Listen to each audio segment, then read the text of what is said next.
Hello friends, ओम श्री गणेशाय नमः। जय श्री कृष्णा। आप सभी का स्वागत है आपके अपने यूट्यूब चैनल पर।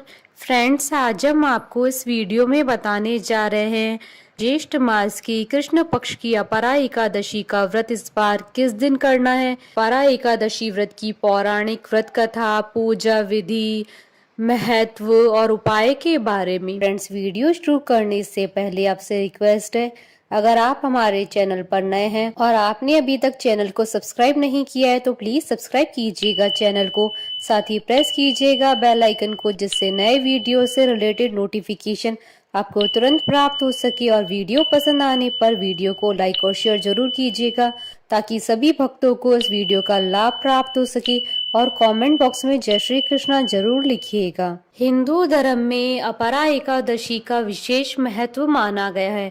पौराणिक मान्यताओं के अनुसार इस एकादशी पर व्रत रखने से भक्तों को अत्यंत पुण्य की प्राप्ति होती है और व्रतियों के सभी पाप नष्ट हो जाते हैं। अपरा एकादशी व्रत ज्येष्ठ मास की कृष्ण पक्ष की एकादशी तिथि के दिन रखा जाता है। अपरा एकादशी को अचला एकादशी, जल क्रीड़ा एकादशी और भद्रकाली एकादशी के नाम से जाना जाता है। इस व्रत को करने से भगवान विष्णु और माँ लक्ष्मी की कृपा दृष्टि सदैव ही श्रद्धालुओं पर बनी रहती है। मान्यता है कि जिस तरह मकर संक्रांति पर गंगा स्नान और शिवरात्रि के समय काशी में स्नान करने से पुण्य की प्राप्ति होती है, जो फल तीनों पुष्कर में कार्तिक पूर्णिमा को स्नान करने से या गंगा तट पर पितरों का पिंडदान करने से प्राप्त होता है, वही अपरा एकादशी का व्रत करने से मिलता है। धर्म शास्त्रों के अनुसार अपरा एकादशी के व्रत के प्रभाव से ब्रह्म हत्या, प्रेत योनि, दूसरे की निंदा आदि के सब पाप दूर हो जाते हैं। ऐसी मान्यता है कि इस एकादशी का व्रत करने से स्वर्ग की प्राप्ति होती है। मान्यता है कि इस दिन विष्णु सहस्त्र नाम का पाठ करने से सृष्टि के पालनहार श्री विष्णु जी की विशेष कृपा भक्तों को प्राप्त होती है। इस दिन भगवान त्रिविक्रम की पूजा करने का विधान है। अपरा एकादशी का अर्थ यह है कि इस एकादशी का पुण्य अपार है। इस दिन व्रत करने से कीर्ति, पुण्य और धन की वृद्धि होती है। इस दिन तुलसी, चंदन, कपूर, गंगा जल से भगवान विष्णु जी की पूजा करनी चाहिए। फ्रेंड्स, अब आइए जानते हैं अपरा एकादशी के व्रत के नियमों के बारे में। विष्णु पुराण के अनुसार अपरा एकादशी व्रत की अवधि में चावल का सेवन नहीं करना चाहिए। इस व्रत को लेकर विष्णु पुराण में ऐसा वर्णन मिलता है कि जो व्रती व्रत के दौरान चावल का सेवन करता है वह पाप का भागी बनता है। अपरा एकादशी के दिन व्रती को पान नहीं खाना चाहिए। शास्त्रीय मान्यताओं के अनुसार अपरा एकादशी का व्रत रखने वालों को इस दिन रात में नहीं सोना चाहिए। रात्रि में भगवान विष्णु के नाम का भजन कीर्तन करना उत्तम माना गया है। ऐसा करने से भगवान विष्णु की कृपा प्राप्त होती है। अपरा एकादशी के दिन भूलकर भी दांतों से दांत साफ नहीं करने चाहिए। ऐसा माना जाता है कि एकादशी के दिन किसी भी पेड़ की टहनियों को तोड़ने से भगवान विष्णु नाराज हो जाते हैं। अपरा एकादशी का व्रत रखने वाले साधक को किसी भी प्रकार से मांस और मदिरा का सेवन नहीं करना चाहिए। एकादशी व्रत के दौरान साधक को किसी पर भी क्रोध नहीं करना चाहिए। अपरा एकादशी का व्रत रखने वालों को क्रोध से बचना चाहिए और शांत चित्त से भगवान विष्णु की पूजा अर्चना करनी चाहिए। फ्रेंड्स, अब आइए जानते हैं अपरा एकादशी के दिन भगवान विष्णु की आराधना करने की पूजा विधि के बारे में। अपरा एकादशी पर भगवान विष्णु की पूजा उससे एक दिन पहले दशमी तिथि की रात्रि से ही व्रत नियम को लेकर शुरू हो जाती है। दशमी तिथि के दिन सूर्यास्त के बाद भोजन ग्रहण नहीं करना चाहिए। सुबह सूर्योदय से पहले उठें और स्नान के जल में गंगा जल मिलाकर स्नान करें और साफ कपड़े पहनकर भगवान विष्णु का ध्यान करना चाहिए। पूर्व दिशा की तरफ एक चौकी पर पीला कपड़ा बिछाकर भगवान विष्णु की फोटो या मूर्ति स्थापित करें। इसके बाद धूप दीप जलाएं और कलश स्थापित करें।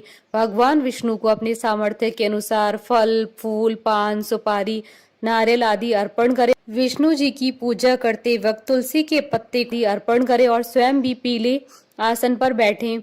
अपने दाएं हाथ में जल लेकर अपनी मुश्किलों को खत्म करने की प्रार्थना भगवान विष्णु से करें।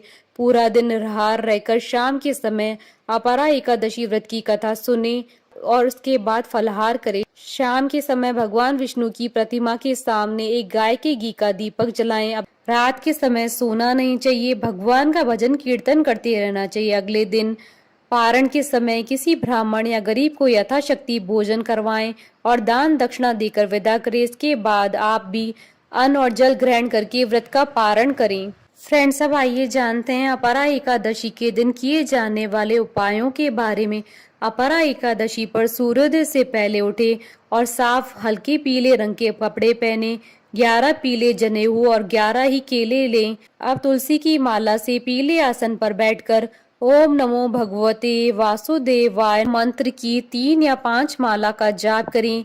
जाप के बाद जनेऊ और केले भगवान कृष्ण के मंदिर में अर्पण कर दें। स्वयं प्रसाद के रूप में एक केला घर पर ले आएं और परिवार के सभी सदस्यों को दे दें। इस उपाय को करने से अपार धन की प्राप्ति होती है। एकादशी पर भगवान विष्णु को खीर, पीले फल या पीले रंग की मिठाई का भोग लगाएं। धन लाभ के लिए एकादशी के दिन भगवान विष्णु के साथ माता लक्ष्मी जी की भी पूजा अवश्य करें। एकादशी पर दक्षिणावर्ती शंख में गंगा जल भरकर उससे विष्णु भगवान का अभिषेक करें। मान्यता है कि दक्षिणावर्ती शंख से भगवान विष्णु का अभिषेक करने पर सौभाग्य की प्राप्ति होती है। फ्रेंड्स, अब आइए जानते हैं साल 2024 की अपरा एकादशी के शुभ मुहूर्त के बारे में। हिंदू पंचांग के अनुसार साल 2024 में अपरा एकादशी का व्रत 2 और 3 जून रविवार सोमवार के दिन है।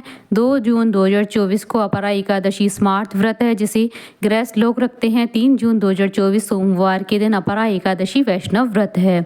ज्येष्ठ कृष्ण एकादशी तिथि प्रारंभ होगी 2 जून 2024 को सुबह 5:04 पर और ज्येष्ठ कृष्ण एकादशी तिथि का समापन होगा 3 जून 2024 को सुबह 2:41 पर। अपरा एकादशी स्मार्त व्रत के पारण का समय रहेगा 3 जून 2024 को सुबह 8:05 से सुबह 8:18 तक और अपरा एकादशी वैष्णव व्रत के पारण का समय रहेगा 4 जून 2024 को सुबह 5:33 से सुबह 8:18 तक और दिन सर्वात सिद्धि योग रहेगा 1:40 से 5:33 तक।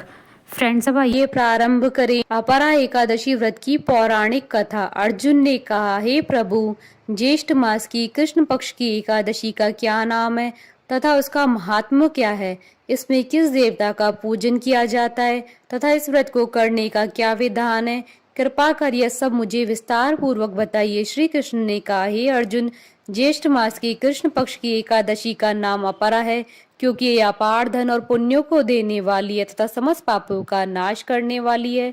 जो मनुष्य इसका व्रत करते हैं उनकी लोक में प्रसिद्धि होती है। अपरा एकादशी व्रत के प्रभाव से ब्रह्म हत्या, प्रेत योनि, दूसरे की निंदा आदि से उत्पन्न पापों का नाश होता है।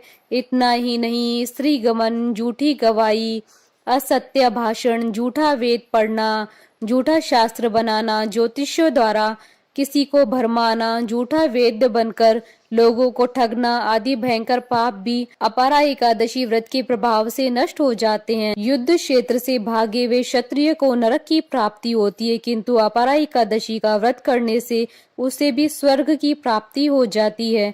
गुरु से विद्या अर्जित करने के उपरांत जो शिष्य गुरु की निंदा करते हैं तो वे अवश्य ही नरक में जाते हैं। अपरा एकादशी का व्रत करने से इनके लिए स्वर्ग जाना संभव हो जाता है। तीनों पुष्करों में स्नान करने से या कार्तिक माह में स्नान करने से अथवा गंगा जी के तट पर पितरों को पिंडदान करने से जो फल प्राप्त होता है वही फल अपरा एकादशी का व्रत करने से प्राप्त होता है। बृहस्पति के दिन गोमती नदी में स्नान करने से, कुंभ में श्री केदारनाथ जी के दर्शन करने से तथा बद्रिका आश्रम में रहने से तथा सूर्य ग्रहण एवं चंद्र ग्रहण में कुरुक्षेत्र में स्नान करने से जो फल सिंह राशि वालों को प्राप्त होता है वह फल अपरा एकादशी के व्रत के समान है। जो फल हाथी घोड़े के दान से तथा यज्ञ में स्वर्ण दान से प्राप्त होता है वह फल अपरा एकादशी व्रत के फल के बराबर ही है। गौत, भूमि या स्वर्ण के दान का फल भी इसके फल के समान ही होता है।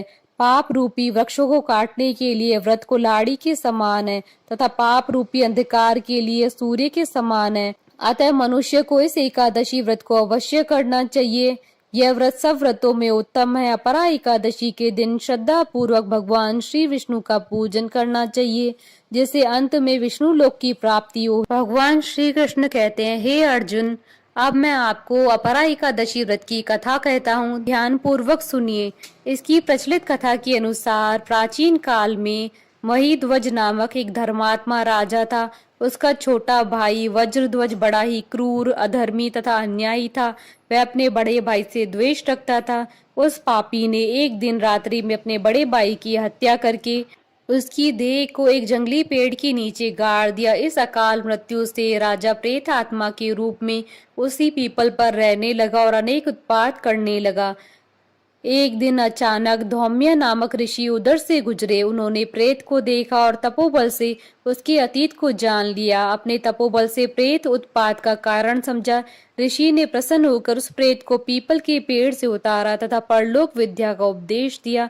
दयालु ऋषि ने राजा की प्रेत योनि से मुक्ति के लिए स्वयं ही अपरा अर्थात अचला एकादशी का व्रत किया और उसे अगति से छुड़ाने को उसका पुण्य प्रेत को अर्पित कर दिया। इस पुण्य के प्रभाव से राजा की प्रेत योनि से मुक्ति हो गई। वह ऋषि को धन्यवाद देता हुआ दिव्य देह धारण करके पुष्पक विमान पर बैठकर स्वर्ग को चला गया। हे राजन, यह अपरा एकादशी की कथा मैंने लोकहित के लिए कही। ऐसे पढ़ने अथवा सुनने से मनुष्य सब पापों से छूट जाता है। कथा सार, अपरा अर्थात अपार या अतिरिक्त। जो प्राणी एकादशी का व्रत करते हैं उन्हें भगवान विष्णु की अपार भक्ति प्राप्त होती है। भक्ति और श्रद्धा में वृद्धि होती है। बोलिए भगवान विष्णु की जय, सनातन धर्म की जय। हमारे साथ इस वीडियो में अंत तक बने रहने के लिए आपका धन्यवाद। ओम श्री गणेशाय नमः। जय श्री कृष्णा।